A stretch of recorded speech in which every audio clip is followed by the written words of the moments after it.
Hey, what's going on, guys? It's your boy Ovio here, and today I wanted to hit on a couple topics. The main one was about LeBron and what am I gonna do if he leaves the Cavs next year? Um, what's going on with the Cavs and everything else. So with all the stuff going on in Cleveland and LeBron right now, and the beef with Kyrie and Stephen A. I just wanted to put out there that wherever LeBron goes, I'm going to go for him. I'm going to root for him, whether it's Philly, the 76ers, Houston, San Antonio, even Minnesota. I don't even care. He can go to China, and I would still root for that man. And honestly,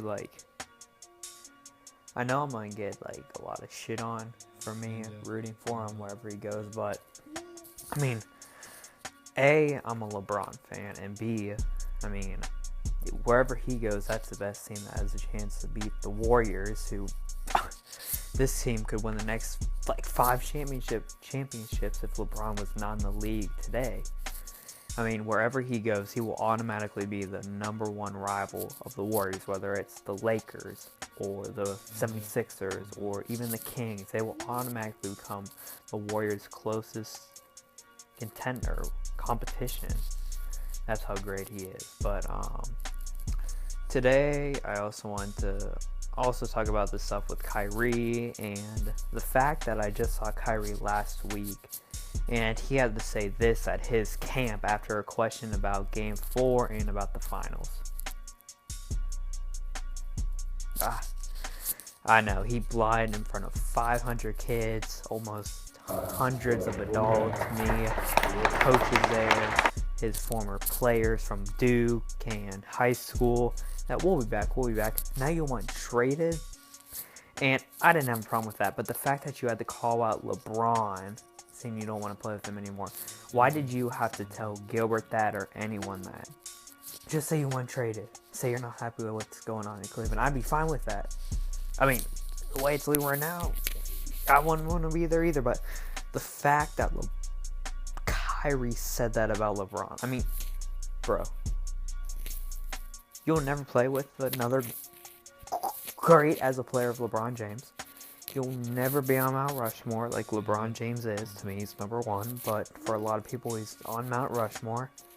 You're not making it to the finals next year. If you go out west, you'll get smacked by the Warriors. If you stay in the East, you're going to get smacked by the Cavs if you play them in the playoffs. I just think it's stupid. It reminds me a lot of Kobe and Shaq, what happened in about 2004 when Shaq got traded, or he left to go to the Miami Heat. Kobe wanted him gone so he could have his own team, own squad. They built around him, and then about 5 or 6 years afterwards, they won back-to-back titles against the Magic and the Celtics.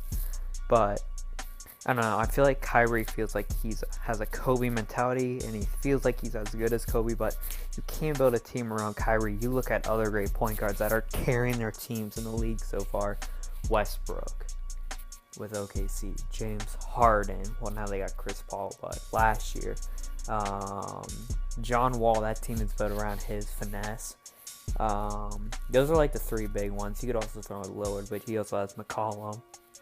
But looking at that list, Kyrie doesn't have the athleticism those guys do. He doesn't have the passing ability like Harden. He doesn't have the rebounding ability like Westbrook. Like I said, definitely does not have the athleticism like John Wall or Westbrook. And I just don't think you can build a team around a score-first point guard like him and can't facilitate the ball. Honestly, LeBron's a perfect fit for him. A point forward that will average about 9 assists a year. And Kyrie can still average around 25, and maybe he can boost it up to 28 in a couple years and just have 5 assists a year. I mean, the past couple years, he's never averaged above 7 assists. And that's Steph's average for his career. And they built that whole team around him until Durant got there. Now that's his team. But even just looking at Steph, I mean, you cannot build a team around Kyrie. I mean, he cannot be the number one on a championship team. He could be a number 2.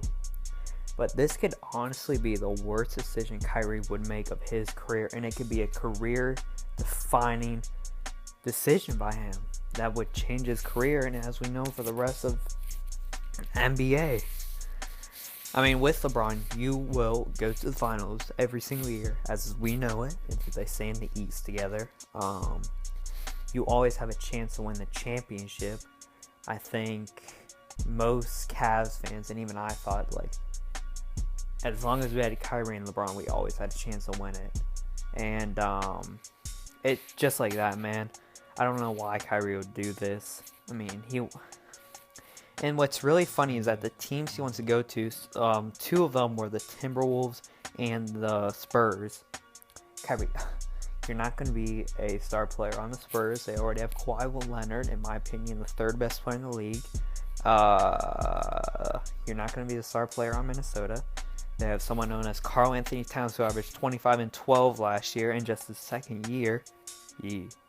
I mean, the sky's the limit for him. He could honestly become the best big man in the league next year. A lot of people put him number one now.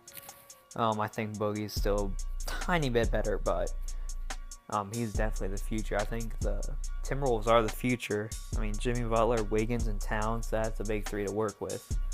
I mean, in a couple years, they could be running with Golden State. We'll see. We'll see with Teague, and I think they also got Taj Gibson. But, yeah, as of right now, I'd want the Cavs to get Melo and Bledsoe for Kyrie, and they might have to give up Kevin Love also. But I kind of like Bledsoe, and the fact that you have to give up Kyrie, that'll probably be the best option. Of course, he's not as good as Kyrie or talented as Kyrie, but I mean, that's the best you're gonna get, unless you want like a Victor Oladipo or that tier of a guard. I mean, they already got Derrick Rose, which I'm happy about. I didn't see him coming in as a starter. I mean, he'd be a great sixth man if he stays healthy, but I mean, I'm not sure what I can see from Derrick Rose. Maybe we'll see the Chicago Bulls MVP Derrick Rose, but most likely we'll see the New York Knicks Derrick Rose and probably average like 14 points a game this year, in my opinion. But I'd say the Cavs lose in the finals again to the Warriors. I think a good couple of destinations for LeBron would be the Spurs, of course. Not the Spurs, yes.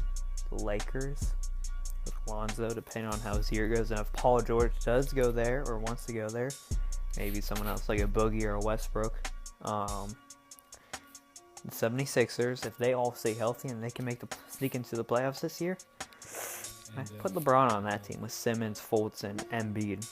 That's a team right there. That's a squad. Houston for LeBron would be great if Melo went there. And a fun fact, every member of the Banana Boat, Chris Paul, Dwayne Wade, Melo, and LeBron, can all become unrestricted free agents next year. And if they already got 2 of the 4 in Houston, I mean, could you imagine Harden, Wade, Chris Paul? Wade would probably come off the bench. Melo and LeBron. Them 5. That team, them and Golden State would be competitive. I mean, that could go 7. I don't know who would win. Probably Houston, but that's all I have for today's video. Please drop a like and subscribe. And at 25 subscribers, we are releasing a Michael Jordan Chicago Bulls Nike jersey and also possibly a gift card. Tell your friends to subscribe. Make sure you're a subscriber. Follow me on Twitter at VRub330. You know, I already know what it is. Thanks for watching. I will see you guys next video. This is Ovio checking out.